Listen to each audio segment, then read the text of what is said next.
Hi, everyone. Uh, we're going to get started. My name is Juan Vasquez. I am your 2020 Chamber Chair, and I would like to welcome you to our 2020 Burlingame SFO Chamber of Commerce annual and installation of our board directors meeting. It is my honor to introduce now our 2020 board. In the interest of time, the board has been already sworn in by our mayor. Please raise your hands as I introduce you, as I try very, very hard not to butcher your names for all our members. So, we start with our chair-elect and Vice Chair of Business Advocacy, Kevin Kretsch, of the Hyatt Regency of San Francisco. Our Vice Chair of Membership Development, Kathy Lavasso, of PG&E. Our Vice Chair of Chambers of Events, Terry Allier, of California Artists. Our Secretary and Treasurer co-chairs, Tim Aram, Realtor, and Mr. Wyman, Juan of Boston Private Bank. I'm proud to announce now our Board of Directors. Farah Adin of Embassy Suite. Vic Borelli of Compass Real Estate. Ross Bruce of AVR Realty. Clark Guitar of Guitar Chocolate. Liz Jones of American Bull Bar and Grill. Kendall Payton of Karma Cleland PC. This is a name that I had, the last name that I had to practice the most yesterday is Kent Putnam of Putnam Automotive. Ashley Quintana of Facebook, who is on her phone on Facebook right now somewhere. Where is Ashley? Here's right here. Yes. Mark Worrell of New England Lobster Restaurant. And again, I'm your 2020 Chamber Chair. My name is Juan Vasquez from All Natural Stone. Now, the most important people that puts all of this together is our chamber staff, Georgette, who is our CEO, Georgette Naylor. She is the person that has challenged me to do things that I'm not very comfortable with, like speaking in public. Yeah, she said I'll be okay though. We have Carol Fonucci, Administrative Assistant. We have Wayne Wedgeworth, Director of Operations. And a very long-time volunteer, Flo Bulatovic, who is here, and we are we love you. And now I would like to call our former chamber chair and the man that I aspire to be on the stage, Mr. Ross Bruce. Will you join the podium? Thank you very much. Thank you, Juan. We have some dignitaries in our audience that we would like to recognize.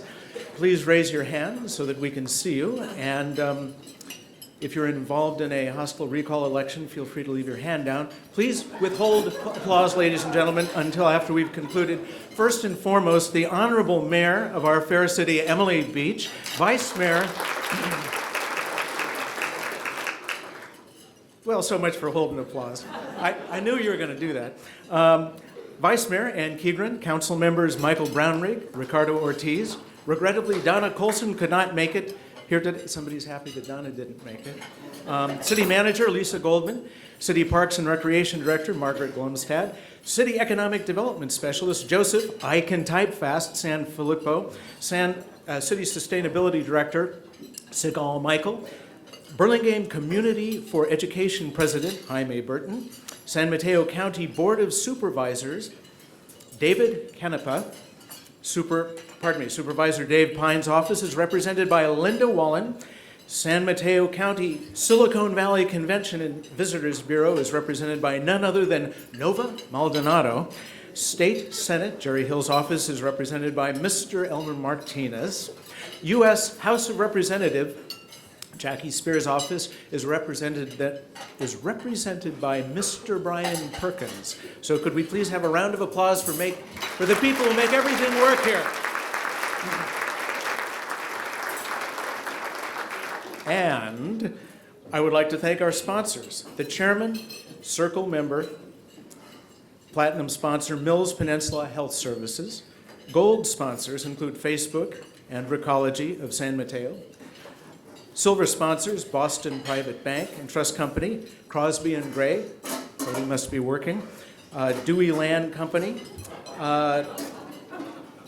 Table sponsors include All Natural Stone, Anza Parking, Beacon Business Bank, Burlingame Community for Education, Compass Real Estate, Donna Colson, Doubletree Hotel, SFO,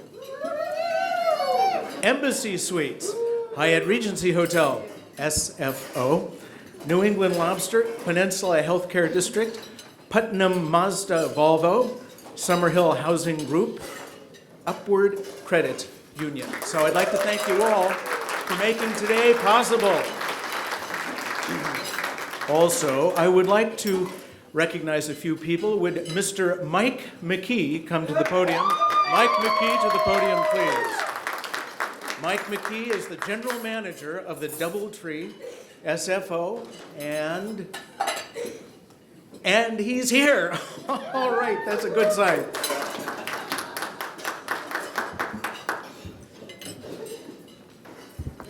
Mike has 2 awards coming.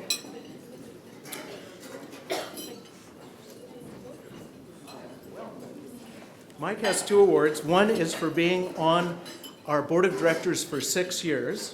The second is for being our chairman of the board. He is our Frank Sinatra, outgoing. And so there are 2 plaques, and if you carry one in each hand as you descend the podium, you will look not unlike Moses, which is a good look for you, Michael. A round of applause for Michael McKee.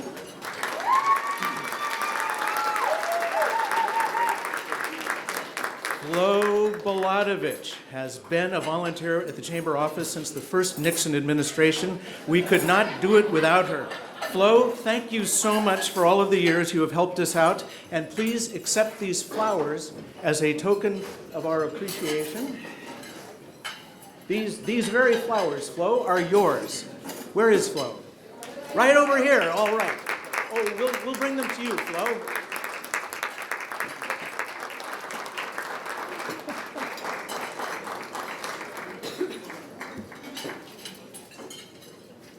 Thank you, Flo. Also, can we please have to the podium Mr. Mike Heffernan, Marilyn Orr, and Sherry DeLacy of the Burlingame Rotary Club. Please come to the podium.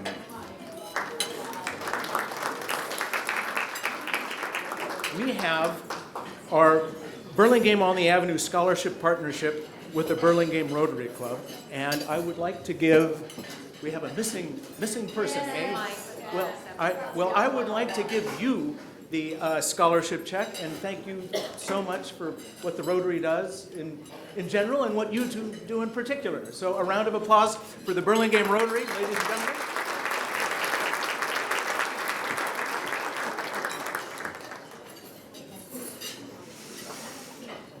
One of the important things that the Chamber of Commerce, well, most important about the Chamber of Commerce, is our business relationships, including the chairman's circle member and sponsor, Mills Peninsula Health Services. We are fortunate to have a state-of-the-art hospital in Burlingame and to partner with Mills Peninsula Health Services. In addition to being a partner for this event, the partnership helps bring us the festival, actually bring to the community the Burlingame on the Avenue Festival and Burlingame's Fresh Markets. The festival brings in people from all over and showcases Burlingame. This year's event is August 17th and 18th. Mark that on your calendar. Don't miss it. And the 2020 Fresh Market season begins Sunday, January 19th. See you there, especially you vegetarians. Now, I've spoken to many of you prior to this meeting, and I have several of you who have remarked to me that this business about learning about cutting-edge technology and the future of transportation is very, very interesting. But what you were really hoping to get out of this meeting was a thorough understanding of all the latest news from City Hall through a State of the City address. And you guys, what can I say? You're in luck. We've been able to talk the mayor of our fair city, Emily Beach, into doing just that, and she may even give an award or two. Ladies and gentlemen, Emily Beach, Mayor. Thank you so much. Really appreciate everybody taking time to be with us here at the annual Chamber Luncheon as we welcome in a new decade here in Burlingame. This is a great day to celebrate not only the success of our Chamber of Commerce, but our city as well, and the important role that our business community, all of you, play in those successes. You know, as I was getting ready to say a few remarks today, earlier this week, Georgette and I sat down together, and something she said really resonated with me. She said, Emily, you know, everything we do at the Chamber of Commerce is driven by, we want our businesses and our community to thrive. And I thought that was really interesting. She didn't just say our businesses to thrive, she said community. And it's so poignant and so perfect because that is the essence and the core of what Burlingame is all about. You can feel it in the camaraderie here in this room. You can feel it in our residential neighborhoods, whether you live in a single-family home or an apartment building. We know each other, we know our names, we know our favorite shopkeepers, we know our businesses, we know our restaurateurs, the GMs of our hotels. We are a tight-knit community.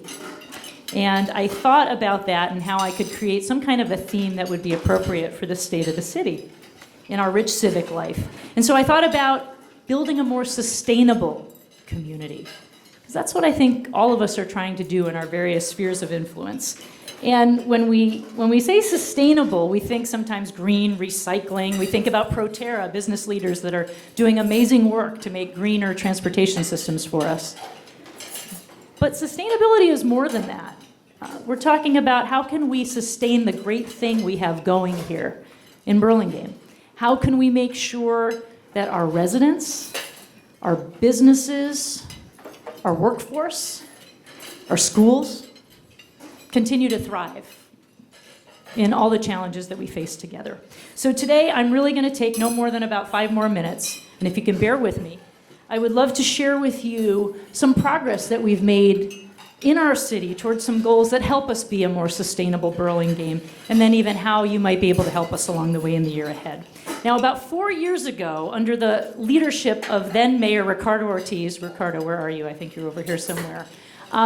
He led us through some really important work. We had an annual goal-setting session, and we thought about what should we be focusing on? And in a city, we're a continuum. We don't just have a different goal every year, and we thought of 4 priorities the city council prioritized that we should be working on year after year. Infrastructure, we got to make sure our roads and our sewers and our potholes are fixed. That's what we've got to deliver. But we also have to make sure our buildings are safe and are in good repair for the next generation. We have to work on housing. Housing is important because we have to tackle affordability for our residents and our workforce alike. Also, transportation. How can we continue to reduce congestion on our roads and improve the safety of how we move through the city? And then finally, sustainability. We've got to collectively reduce greenhouse gases here in Burlingame and throughout the whole world, of course, but we also need to make sure we're adapting to new climate realities. And under the very able leadership of our most recently passed mayor, Mayor Donna Colson, who actually isn't here today because she's sitting on a C-level rise board of directors for the county, and she's got a meeting today. That's how committed she is to that. We've made real great progress on all those 4 goals, and I'd just like to highlight maybe 1 or 2 items in each of those categories today. In the realm of sustainability, Donna Colson and Michael Brownrigg worked very hard on sea-level rise with our business leaders, our hotel leaders, out on the Bayfront. That's a big revenue generator for the city that helps us provide services for our community. And we know we started to tackle with professional consultants how we can do some near-term, medium-term, and long-term solutions to really protect our Bayfront into the future. We also adopted a very forward-thinking climate action plan. I'm so excited about this because it's a data-driven, metrics-oriented measurement of all the carbon that's in our air here in Burlingame, and then how over the next 10 years we are going to slowly reduce that carbon level in our air so that the carbon in 2030 is 40% below the levels it was in 1990. So even as we grow and develop, we're going to get greener every day. So thank you, Councilmember Brownrigg and Colson, for working particularly on those goals. In the realm of housing, a year ago in January, we passed a really revolutionary general plan with the help of many of you business leaders who were stakeholders over a 3.5-year process here in the city of Burlingame. And we envision significant population growth around our rail corridors, sustainable transportation around Millbrae Transit Hub, Broadway, and Burlingame Avenue. That's where new housing should happen for people who do want to choose to live a car-light lifestyle. And we've also put policy levers in place where affordable housing is built into those new communities.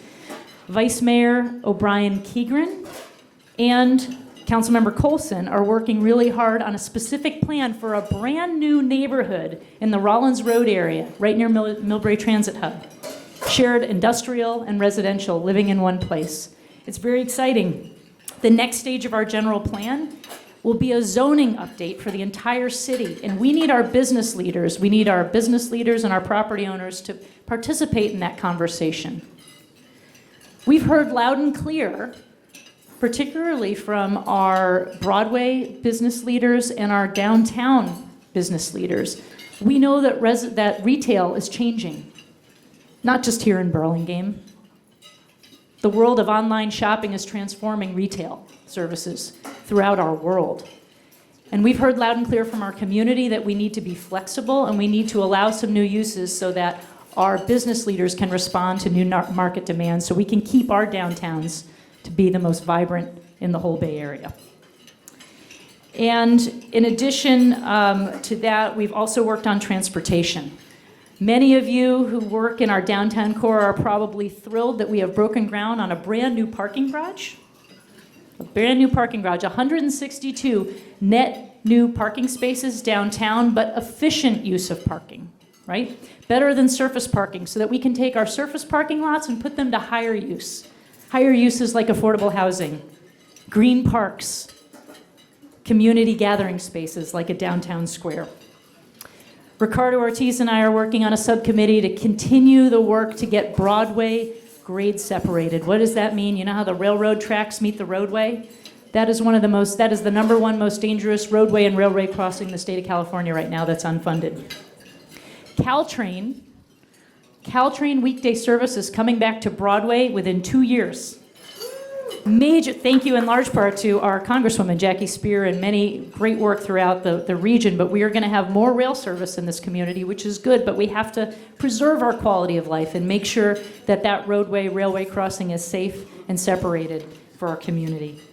And we also will be finishing up some work that began last year. This is an item near and dear to my heart. Our first ever comprehensive bicycle and pedestrian master plan in the city, so that people who are able-bodied, who want to move safely, not in an automobile, but maybe want to walk or bike through this community to get out of their cars, feel safe doing so. To reduce congestion on the roads, carbon in our air, and make sure the parking spaces that are there are available to the people who really need them. And in the realm of infrastructure, finally, we are working on our buildings. Yes, our streets and roads, all the stuff you don't see underneath takes a lot of work in the city, but we also broke ground on a brand new community center here in Burlingame, a net zero building that will be a wonderful gathering space for our community to continue build relationships and find common ground. City Hall will be next in the chute. It's an old building that needs to be rehabilitated, but I'll tell you, the number one infrastructure project that's going to take center stage in the year ahead, this is a big deal, is the long-term renewal and rehabilitation of El Camino Real. Here's some applause. Yeah. And it's not just starting this year. For the past 2 years, there's been a citizen-driven task force and a subcommittee of the City Council. Michael Brownrigg and I are working together on that.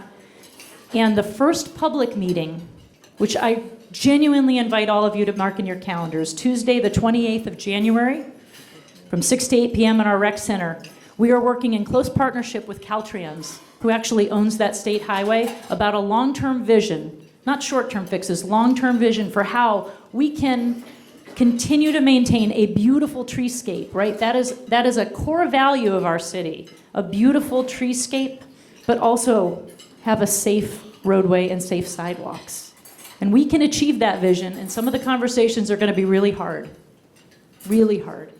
But I have every confidence if we maintain a long-term view and we hand off that section, that iconic roadway, in better shape for future generations, we can achieve great things in the year ahead.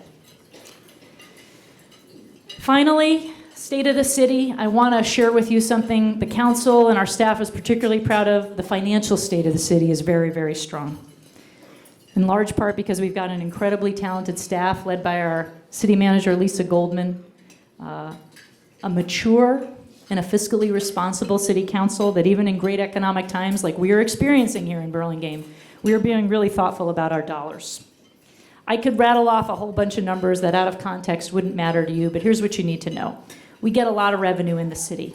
Half of the revenue that comes in, we have to put aside, it's earmarked for our infrastructure, right? Our water, our sewers.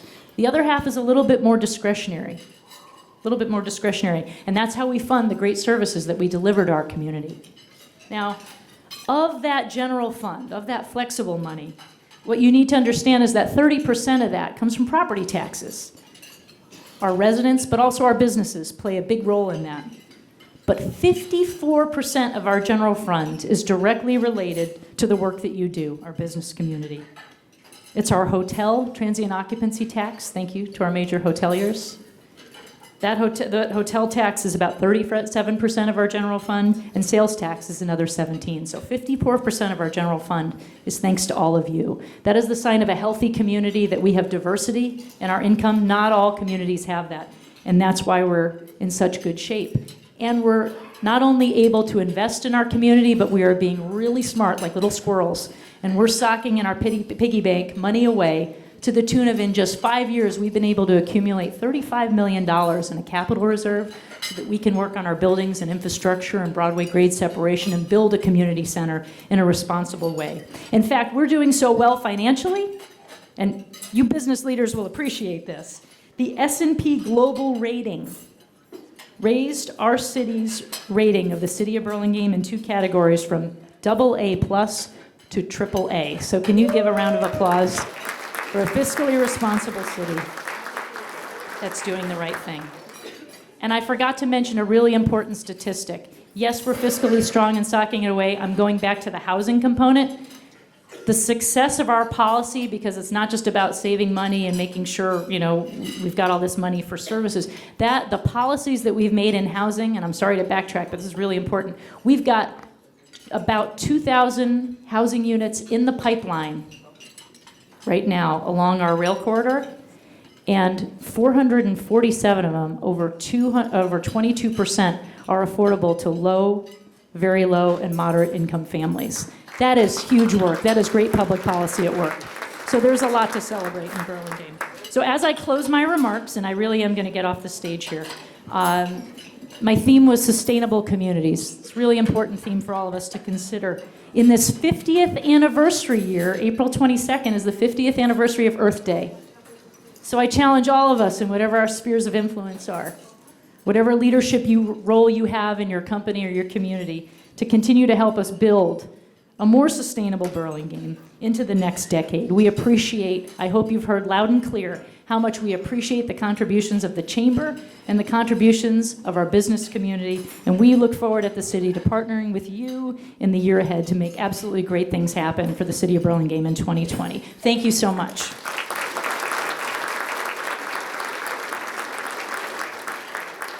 Thank you. Now, Ross, you're the MC, but I think it's time, are we doing a little award?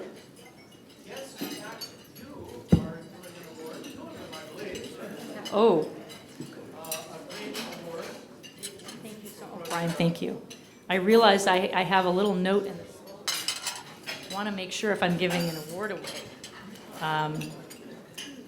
And I think we are starting with our city's annual Green Business Award. This is a tradition that we have had for the last 4 years in the city of Burlingame, and we are so delighted to honor a partner that is actually going to get center stage here in a few minutes, but we're going to honor with a Green Business Award, Proterra of Burlingame. Proterra. Come on up here, Ryan. And Lisa, yes. For those of you who may not be familiar with Burlingame, I'm a bit of a transportation wonk, I must admit.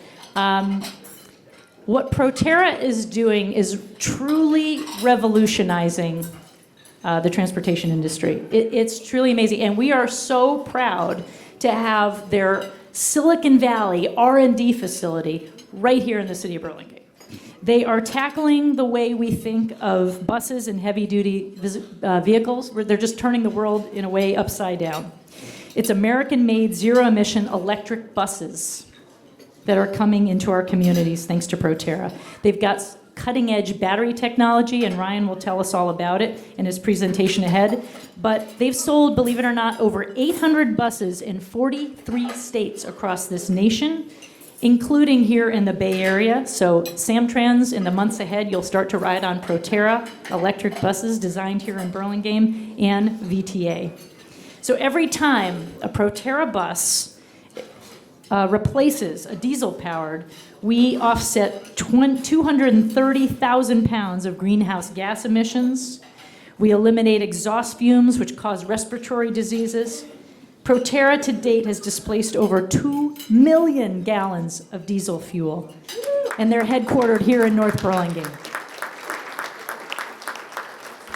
Really amazing work. So without further ado, in recognition, Ryan, of the amazing work that Proterra has done, of your ambitious work to benefit the environment, please accept this award that we really hold dear in the city of Burlingame. This is our annual Green Business Award to Proterra, and please give them a large round of applause.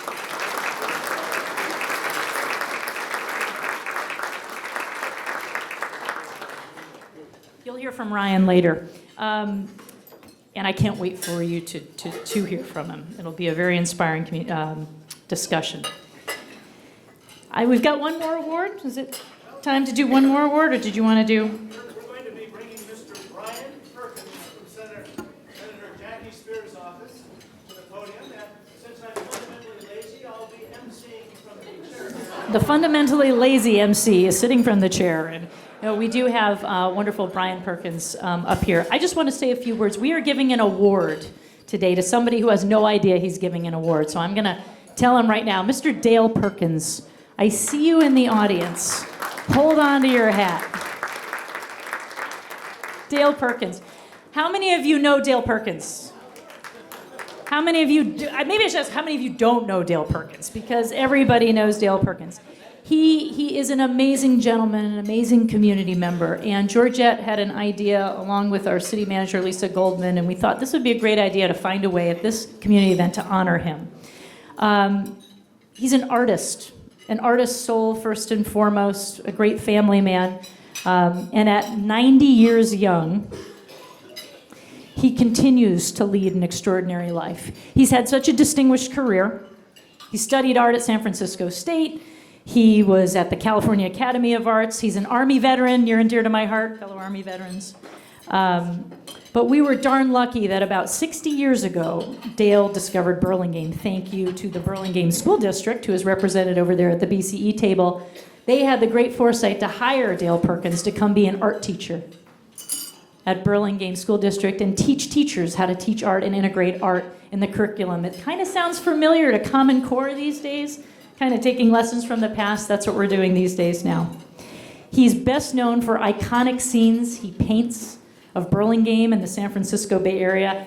We know him as Mr. Burlingame. Iconic scenes of our downtown, of our Broadway arch, of our beautiful tree-lined streets. You can see his work in the chamber, the library, our businesses, and our homes. I'll tell you, I have 3 Dale Perkins framed on my walls. I have one in my little office. It's a very modest little home, small office, but it's a framed picture of the Burlingame Library.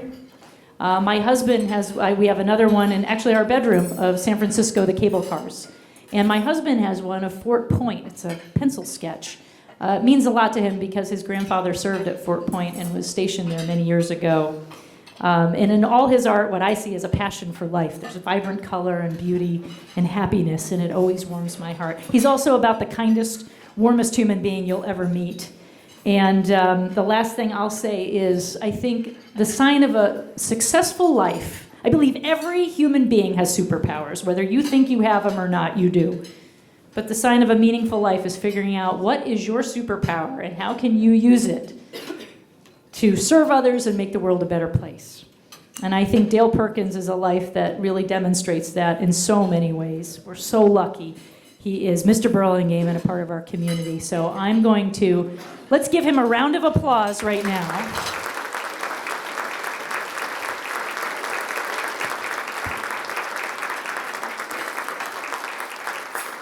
In fact, he is so revered and respected that I'm standing up here with the district director of our most esteemed Congresswoman, Jackie Speier, because she wanted to convey a message to you, Dale Perkins. And Brian Perkins, of no relation, is here to say a few words on behalf of our great Congresswoman. Thank you, Emily. That's very generous of you. In fact, when I first came to the peninsula about 40 years ago, Dale was doing editorial cartoons, for those of you that remember, and they were wonderful, yeah. And I was therefore, because I was involved in public policy all the time, I would say, are you related to Dale Perkins? I'd say, no, Dale's the one that knows, he's the artist, he makes the world beautiful. I'm involved in public policy, I just try not to mess it up too much. Dale, you do have a remarkable career, and of course we love the regular artwork that you do, but there's a special gift that editorial artists have, and that is to just, you know, a picture is worth 1,000 words, and Dale, he's sort of the Homer of the industry. He would just make an image that said it all. And there were so many of them over the years that you did, both of Jackie and of other folks here locally, that she just wanted to make sure that you got a special award, particularly from Congress. So if you will, this is a certificate, and it's in recognition of Dale Perkins. And what it says is, thank you for decades of community service via your personal and commercial artwork, as well as your insightful editorial cartoons. Through empathy, color, charm, and other talents, the images that you create bring joy to us all. Please keep up the great work and remain strong. Insight via artistic flourish is never out of style and is always a benefit to the public. Congresswoman Jackie Speier. Thank you so much, Dale, for your service.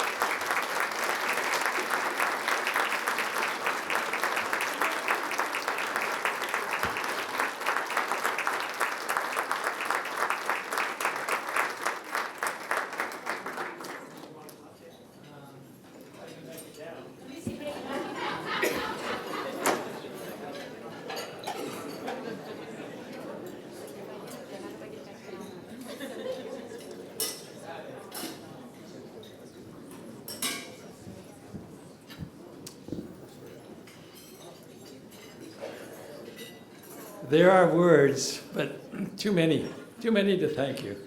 Like disbelief is number one. And thank you. Thank you very much. And what a testimony. I'd like to have that on tape. Put it in my room. Thank you, everybody.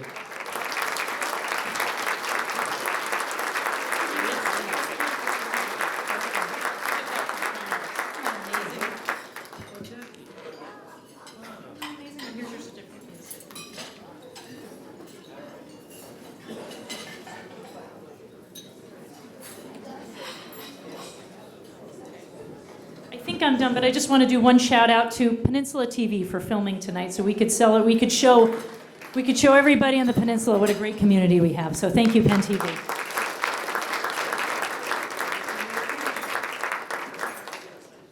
Now, switching focus from the city to the county, we would like to bring up none other than Supervisor David Canepa. David, step right up.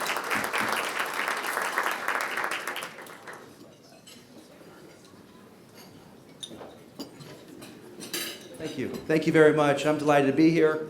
My name is David J. Canepa. First of all, let me thank Georgette for her leadership and all she's done. It's great to see this chamber flourish. I had about a 30-minute update, but I think I'm going to synthesize it to about 5 minutes. So if you'll indulge me, that'll be great. I wanted to sort of go over what the county's dealing with relative to our budget. Our overall budget that we're dealing with is we're starting with a projected deficit of about $55 million in our health system. And obviously that's because of federal and state mandates. So we're looking at that budget deficit and how we're going to handle that. On January 28th, the board is going to have a hearing to see what ideas and what strategies we're going to move forward. So if you ask me what are some of the great concerns in the county, obviously when you have a budget deficit, many of you are business owners, that's sort of extraordinarily serious. Relative to the economy, many of you know our unemployment rate is the lowest in the United States, at 1.2%, and our record home prices are about $1.3 million. We are still reliant on funding, however, for our health system from federal and state sources, with payments declining and no promises that they will be restored.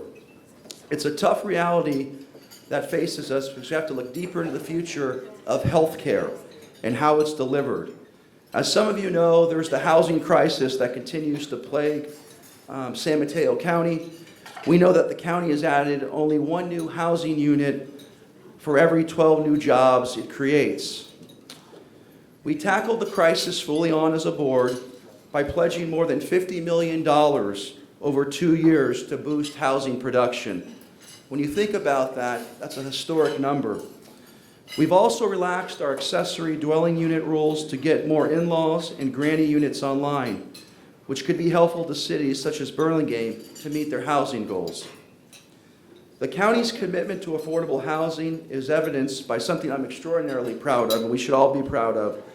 We opened 66 housing units as what is called the Coma's Veterans Village. And so our veterans sometimes, they're forgotten.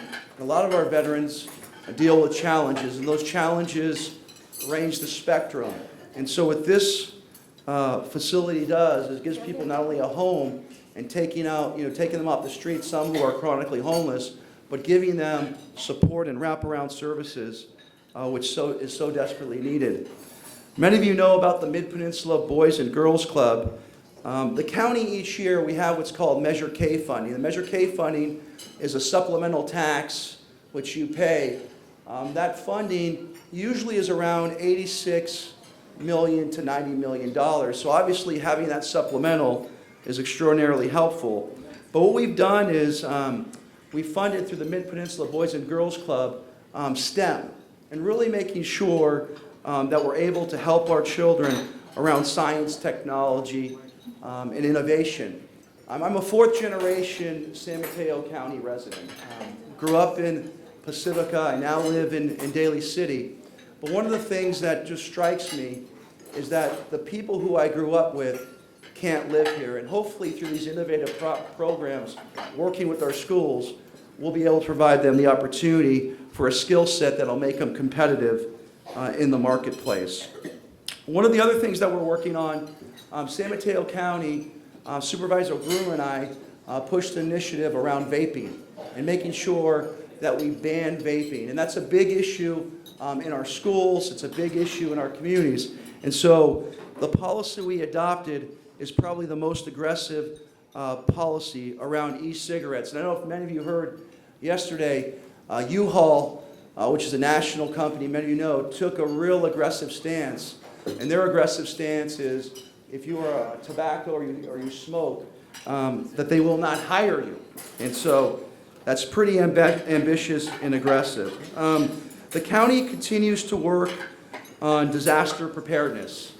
We know what happened in the North Bay. We know what's happened in Montecito.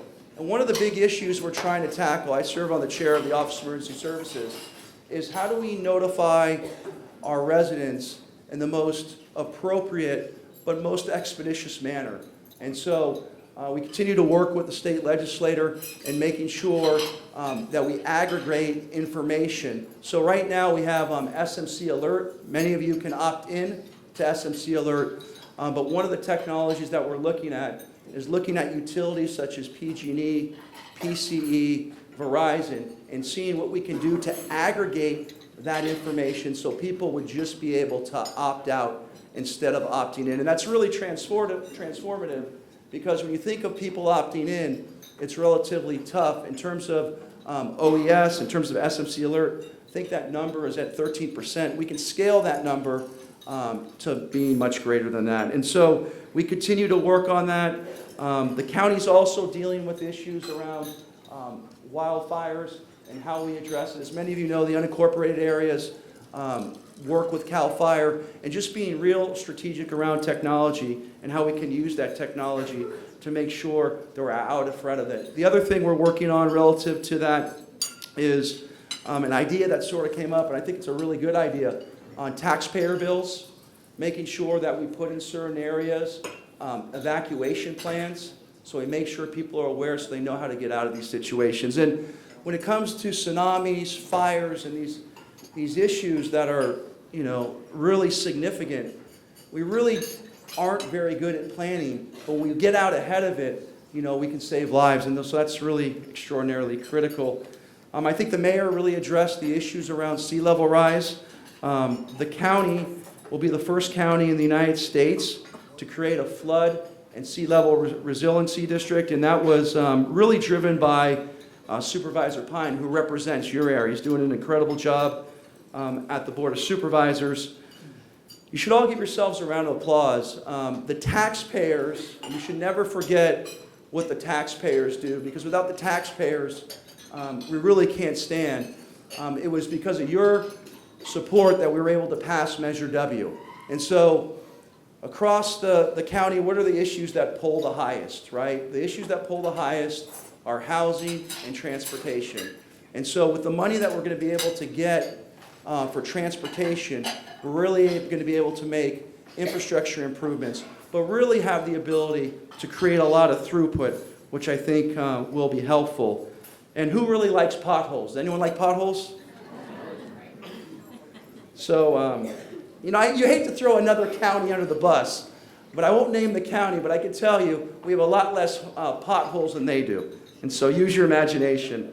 And so, you know, with all of these issues, we always think about the negative, right? We always think about, oh, it's housing. We're in all this, we're in a crisis of housing, and we are. But always remember, we in this area are the envy of the world. And so when I go to different places throughout the United States, when I go throughout, you know, international, there are people who look to this county for guidance.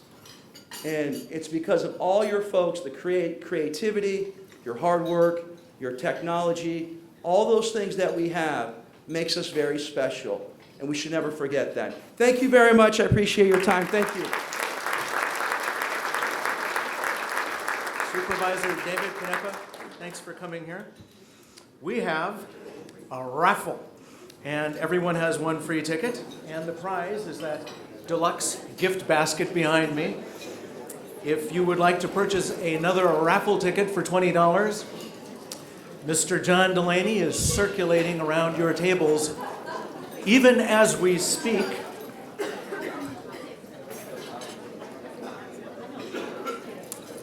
I would like to introduce to you today the rarest of human beings, not John Delaney, but another human being, a modern Renaissance man.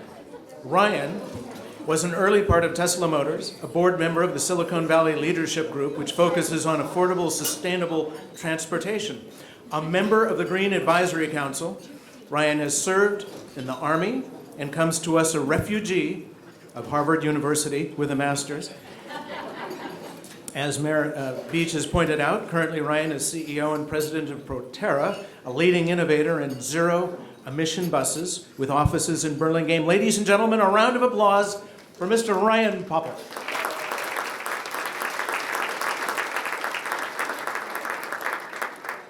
Good afternoon. Well, thank you so much for sharing some of your lunch hour with us. I'm joined today by my colleague, Lisa Littlelund. Funny story about Lisa, I actually met Lisa, I was the CEO of Proterra, and I met Lisa at a San Mateo County sustainability event, and she cornered me and explained that she was very excited about what we were doing at Proterra. She really believed in American manufacturing and green tech, And she was convinced that she could help us expand into new markets. And Proterra, the nice thing about the position we're now in is we do hear a lot of people who are inspired by what we do and are interested in being a part of the company. But so we took Lisa up on her offer, and she joined, and one of the things that she's been working on is taking the battery technology that we developed for the city transit bus market and helping move it into the school bus market. So to embarrass her a little bit, Lisa is responsible for the largest electric school bus deployment that's currently planned in the United States of America. It'll be in the state of Virginia, 50 brand new electric school buses. And Lisa, like me, is a local and loves this community, city of Burlingame, San Mateo County, and so we both really wanted to be here today. My talk today, I want to give you a sense of who we are and what Burlingame means to us as a company and as a team, and also to just explain what we do from a technology perspective to provide some education on what we think is one of the critical planks of a clean energy portfolio that's going to be built out. We're living in pretty dangerous times when it comes to climate and the environment, both regionally.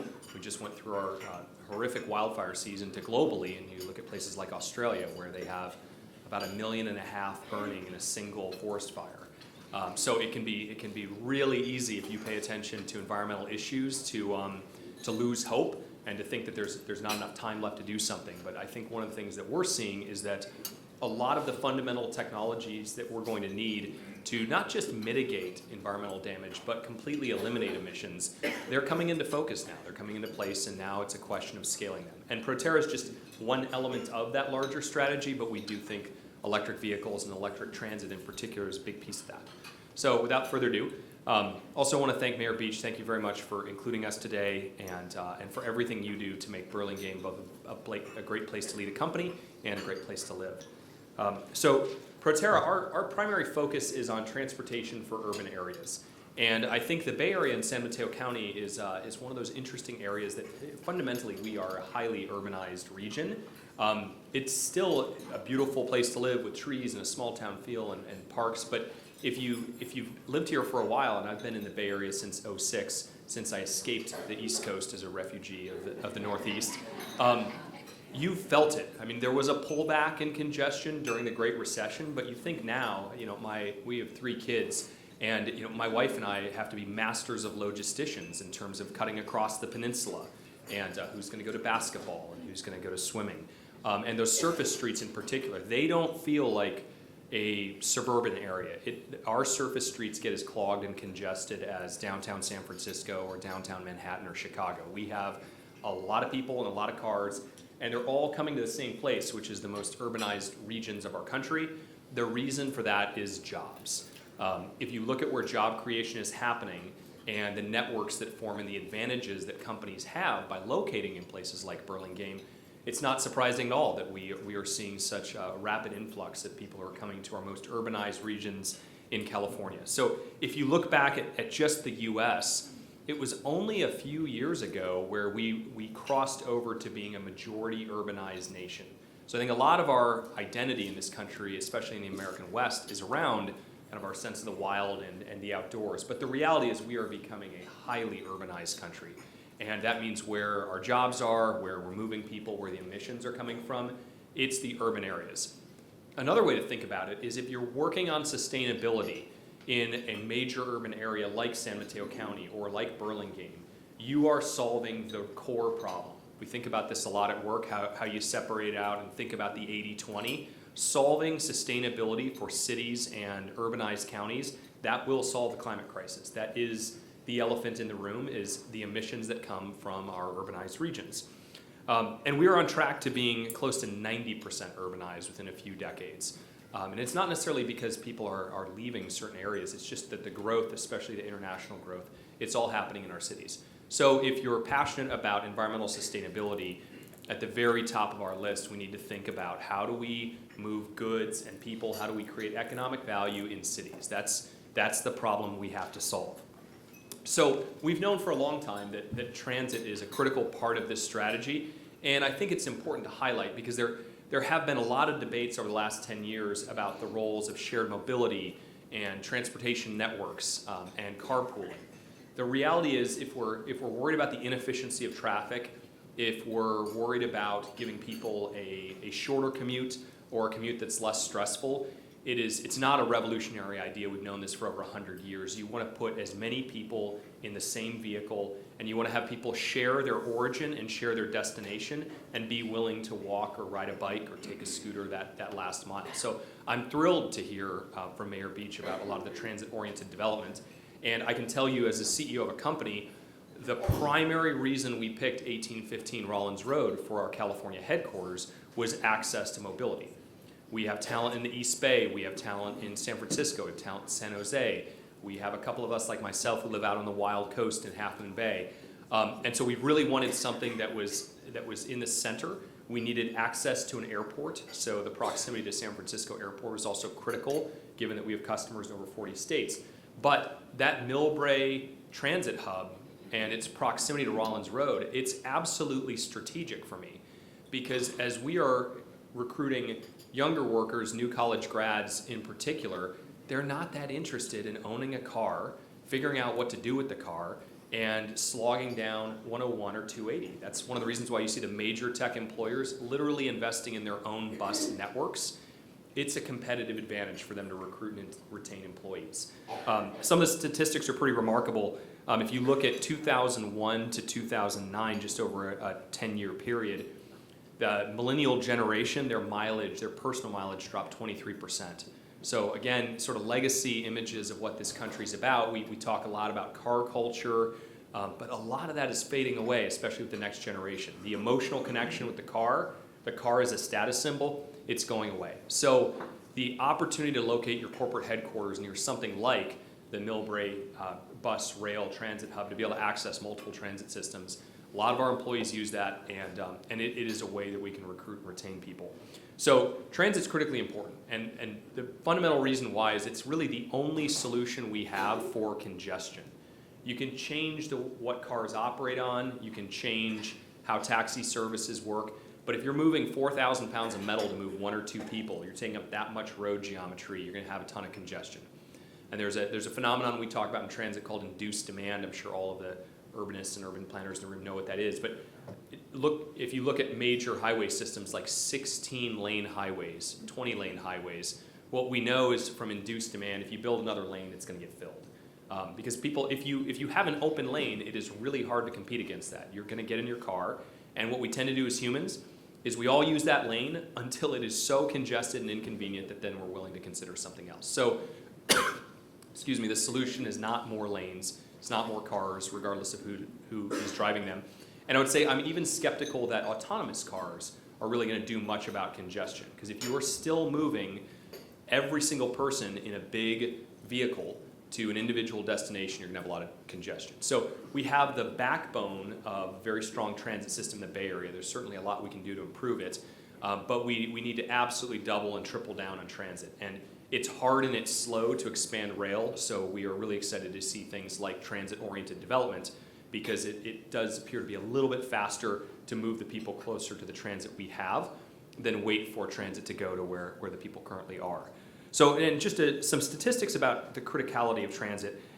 Transit's about 10 billion passenger trips per year, and transit usage with a lot of major metropolitan areas in the US is booming, it's skyrocketing. Especially when you include the corporations that are filling in and investing in literally privately funded transit networks to help get their people to work.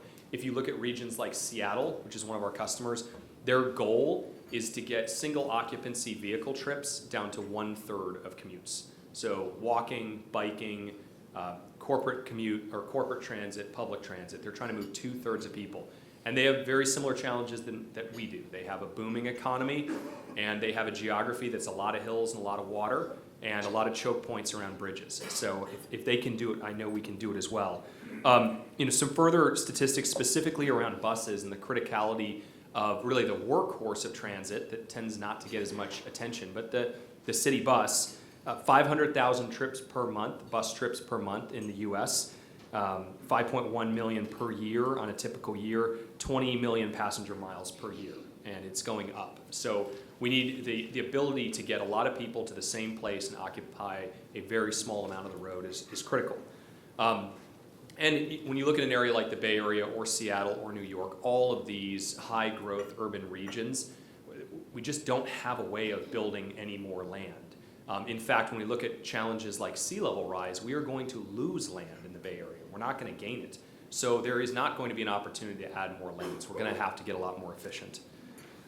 Now the problem is with you got more cities coming, you have more transit. That's the ideal way of moving people in cities. But our current framework around transit would mean more pollution. Transit is still dominated today by fossil fuels. Now, it's absolutely a good thing to get somebody out of a fossil-fueled vehicle into a transit bus, even if it's running on the same type of fuel, but we've got to do more than that. And we can see that in the emissions numbers, in the local pollution levels, and in particular in some of the types of fuels that buses and trucks use. So to give you a sense of what the US bus fleet consumes per year, 400 million gallons of diesel per year, 150 million gallons of compressed natural gas, and the total greenhouse gas impact from our diesel bus fleet is 12.5 billion pounds of greenhouse gas equivalent, and 4.5 billion pounds from our CNG buses. The hybrid buses, they are more efficient, but they're still running around 1 billion pounds of greenhouse gases a year. When we are making a case to taxpayers, when we're trying to get transit funding on the ballot, I think it's going to be absolutely critical that we can draw a very bright line between the options that we want commuters to move away from, like personal vehicles, and mass transit. So I think it's critical that we in the mass transit industry, we clean up our house as well, and we start moving those numbers to zero. I think it's a much clearer argument. It's much easier to understand if you're asking someone to not take their car because they can take a zero-emission battery electric bus that's powered by one of the cleanest grids in the country. So that's an important piece, because some of the sustainability argument conventionally around transit is a little tough to sell if someone's following a diesel bus down the road and they can see the exhaust. From a global level, I've been working on clean energy technology since 2006, and I can remember when organizations were formed and founded, like 350.org, and 350.org was named for the goal that we were going to hold emissions to 350 parts per million. Unfortunately, we're way over 400 parts per million, and we're going up. And if you look at it on a time scale, the slope of that line, it's pretty frightening. I feel as a Californian and as an American that we've left the period of argument around climate change where we discuss the issue as if it's something that may happen in the future. And I think that's both a crisis and an opportunity, in that it's when you can taste the smoke in the air in Vancouver or Seattle or in the Bay Area, when you've had people who've lived in the Bay Area for multiple generations and they say, this is different. I've never felt 90-degree weather in Half Moon Bay. What's going on? Why is the fire season this long? Well, it turns out the scientists were right about this one. If we continue to fill the atmosphere with greenhouse gases and the planet continues to get hotter, it starts to get very tangible, like drought and fire. So 2019, second hottest year on record, and 2019 follows just a string of broken temperature records. So we know where we are, and we are arriving at a point where there are big sustainability questions, like how much sea level rise can the Bay Area sustain? How many feet of sea level rise before you get to Highway 101, or before 10 of the major tech employers have to move their campuses, where you have to move an airport? So this is no longer esoteric long-term scientific discussion. As a CEO, what's interesting for me is we have our headquarters in California. It's about 20% of our headcount. We do a lot of our R&D here in Burlingame.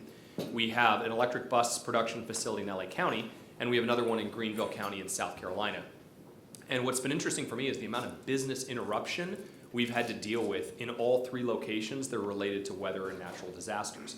So we literally, in 2015, same year, we had a 1 in 1,000 year flood in South Carolina that flooded out a lot of roads going to our factory. Same year, 2015, 1 in 1,000 year drought. So I'm not a mathematician, but the odds of having a 1 in 1,000 year event in 2 out of the 50 states where we try to diversify our production, it's pretty frightening. And the statistics get worse around the flooding, the superstorms, the fires. So if you're running a business in the West, you're worried about drought and fire. If you're running a business in the East, you're worried about floods and hurricanes. We also see it with our customers. We've had to delay bus orders or bus deliveries when our customers get hit by hurricanes or when they get hit by flooding. So it's very tangible. Another piece that I think is not really well understood is that the status quo around fossil fuels and a lot of the products that we're trying to replace, we're not at a standstill in terms of the carbon intensity of oil or natural gas. We've been producing oil in this country for over 150 years, and generally with a natural resource, you go after the easiest stuff first. It's the most profitable source of the product to deliver. Said another way, oil production in the 1950s is not what oil production is today. And if you look at things like tar sands in Canada, deep water, and fracking, which is a very energy-intensive way of producing oil, what you can see is that the carbon intensity, the environmental impact of a gallon of diesel is higher than it was 20 years ago.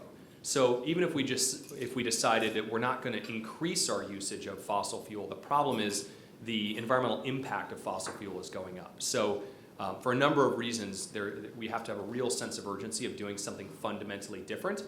And when the carbon impact of oil is going up, it can eat away at any little efficiency gains you get on the engine side.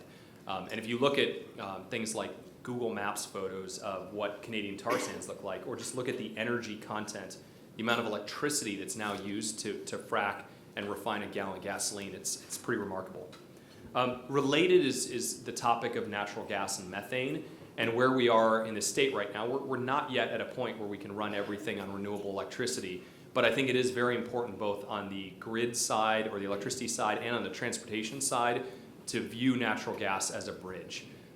What we're seeing in terms of emissions, especially unburnt methane that gets leaked, it's more potent than CO2 as a greenhouse gas emission. So where we've arrived at the grid side today is one of the cleanest grids in the country, and it's really solar and wind and hydro backed up by natural gas. But it will be important to run the curve down to natural gas as well. It's not an end state. The good news is from an energy perspective, the problem or the strategy is known at this point in terms of what we're going to do with the grid. And it's not just California, major economies around the world, throughout North America, cities, counties, a lot of our customers, they are committing to a 100% clean or zero carbon electrical grid. And if you look at around us, the energy we're using right now is electricity. The energy that fuels Silicon Valley, that runs the servers, it's all electricity. The form of energy that's making that phone ring, that's electricity. But it's an important point. Hopefully these are LED lights. I'm sure they are. Electricity really is the common currency in the 21st century economy. We don't need to find other forms of energy than electricity. And fortunately, the way we produce electricity at this point is cleaner than any other form of energy out there, and it's getting cleaner. So it's exactly the opposite of that trend around fossil fuels. If you look at California, our RPS projections, or Renewable Portfolio Standard, have us approaching 50% renewable electricity by 2030. So on the grid side, the energy that's going to keep the lights on here, that's going to power all of our tech companies and all of our software, it's getting cleaned up very quickly.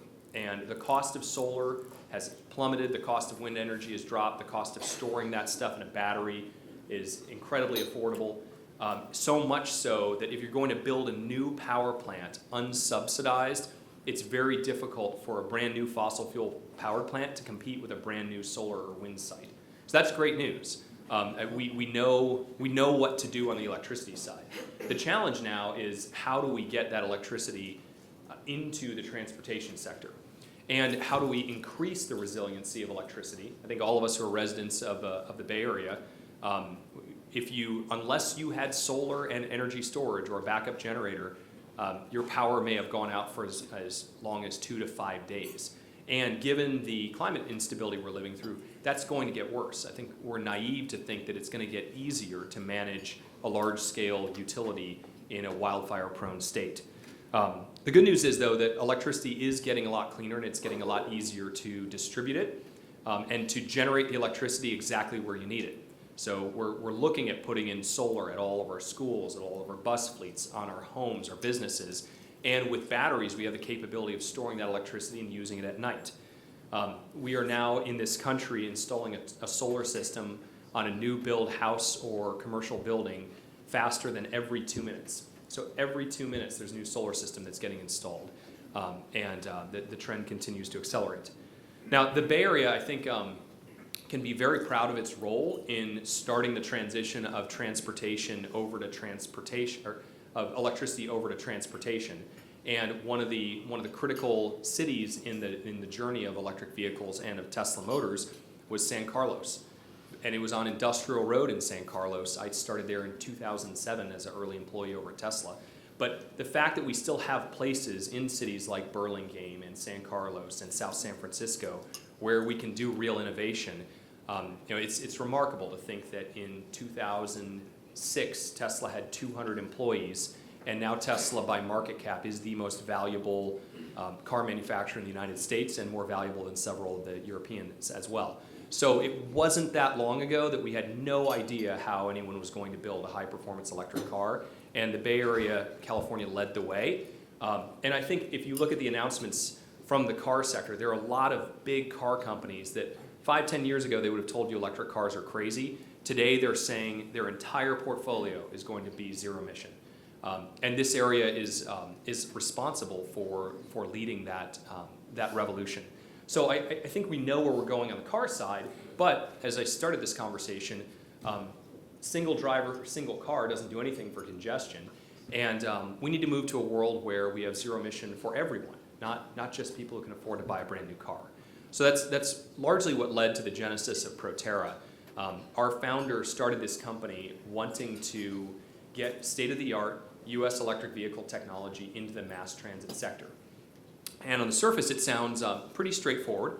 Your average bus drives about 130 miles a day. Your average diesel bus only gets 4 miles to the gallon. And the route structure and the fleet depot architecture of these systems are pretty well known. So you can put in buses, you can put in chargers, and you can basically turnkey the installation. So the concept of electric vehicles in mass transit makes a lot of sense. In fact, China is way ahead of the US on this topic, and have moved cities as large as Shanghai completely off of diesel and onto electric. What we've learned at Proterra is that there was an entire vehicle to reinvent to get this done, and that's what we've been working on for the last few years. And our goal, the only thing we build is a battery electric bus. That's what we're focused on. And the way we did it, and the way we got electric buses to go over 130 miles a day on a single charge, and to go up steep hills, like in the city of San Francisco or customers like Park City, Utah, is just like Tesla, we redesigned the bus from the ground up to just be an electric car. So you'll start seeing them, as Mayor Beach mentioned. Occasionally you'll see a couple of our initial units on El Camino. We're excited to hear that ECR is getting revitalized and rebuilt, and we hope electric vehicles will be a big part of that. You'll know it's our bus if there's no tailpipe. So as you see them out there, that's the biggest giveaway, the dead giveaway I can give you. If you can't find an exhaust pipe, it's probably a Proterra. They're more rounded. They're a little bit more aerodynamic. They're built out of a lighter weight composite. So if it looks a little bit more like a space age bus, that's a Proterra as well. But there are a couple of them already running around with Samtrans fleet, which has been a great partner for us. I hate to mention it here, but if you were to fly out of San Jose Airport, if you had to do it, it's a great airport actually. It's a really awesome airport. But 10 of the buses that circulate around and take people between terminals, those are Proterra battery electric buses as well. And we've already shipped and started delivering battery electric buses for the San Francisco airport for SFO. So they're coming.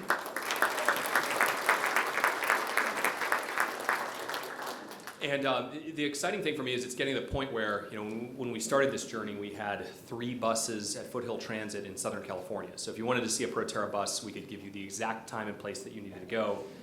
Now I can't escape work even when I'm on vacation. So I see Proterra buses in ski towns. I see them at airports I fly in and out of, see them in Hawaii. But it's our goal. We don't want you to have to find the Proterra bus. Hopefully we get to the point where the buses with tailpipes really stick out, and you say, like, well, why haven't we taken care of those yet? Kind of just a general overview on how the product works. It's a carbon fiber composite chassis, so it looks like a bus, carries the same amount of people, but it's not built out of steel or aluminum. It's built out of the same composite that wind turbine blades are built out of. And we actually source them from the same companies. We source the composite from the same companies that build wind turbine blades. So it's pretty neat that the lineage of this product includes the wind turbine industry.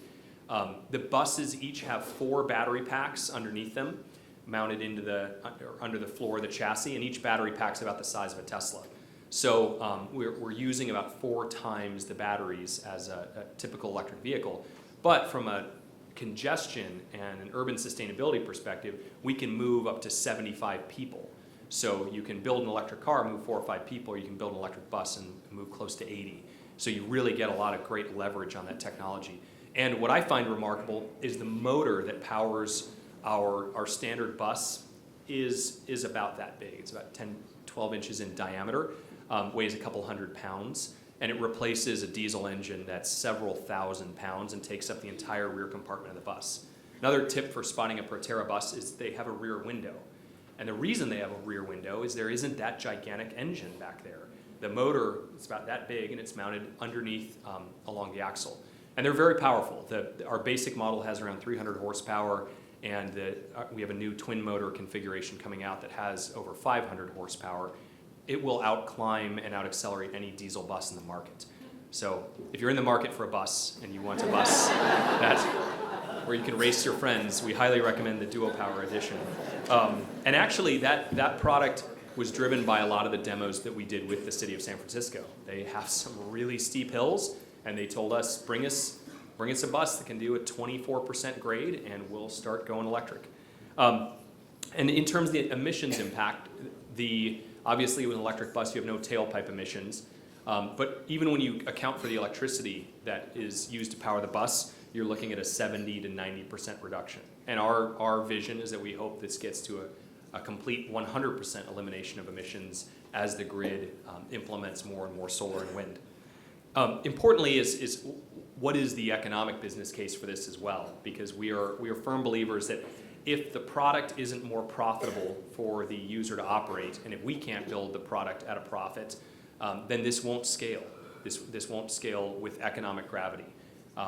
When you think about a diesel bus, again, they get about 4 miles to the gallon. They drive 40,000 miles a year.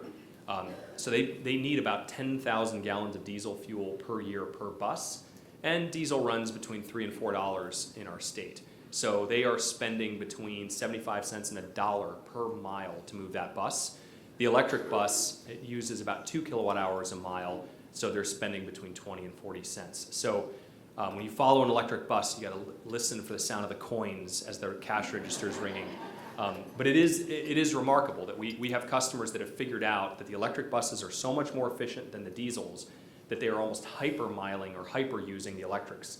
And they took a 40,000 mile per year bus out of service. Now they're running ours 70,000 miles a year because they want to run it all the time and keep the diesels parked.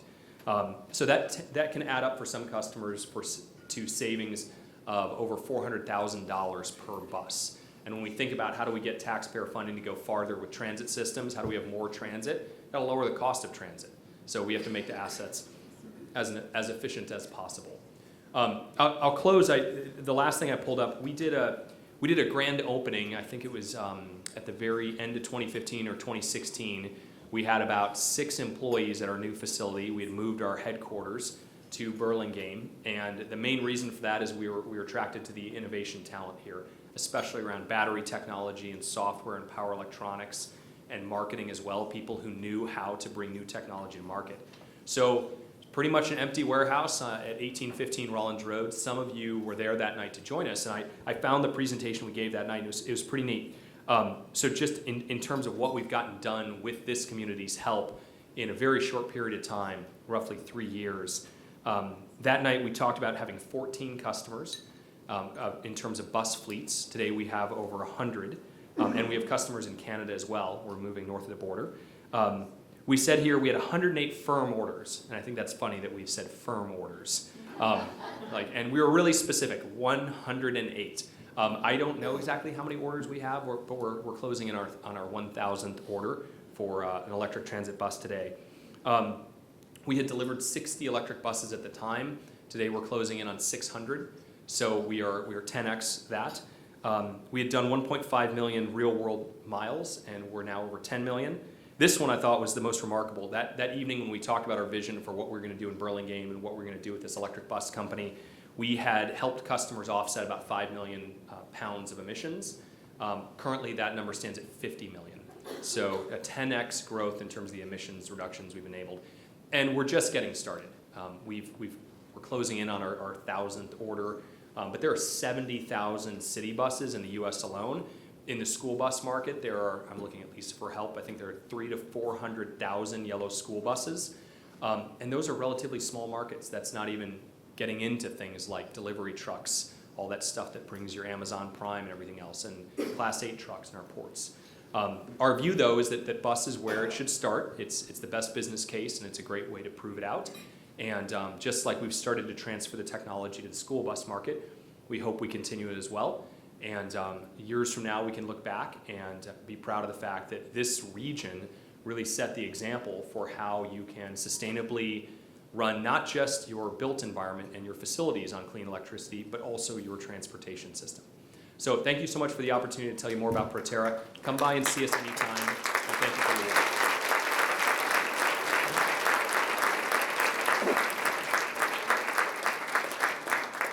Don't go away, Ryan. We really appreciate what you do in terms of advancing sustainable transportation, and we are willing to prove it by giving you a book. There you go. All right, thank you so much. Mr. Ryan Popple. Mr. Delaney, do you have the tickets for the raffle? All right.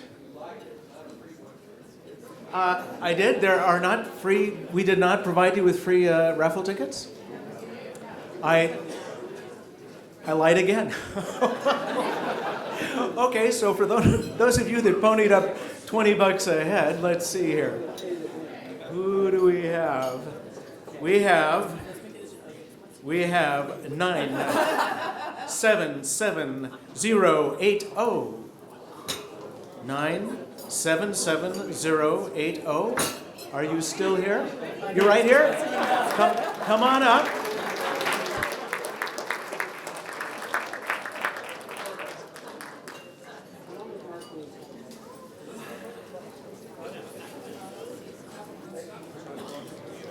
And there you go.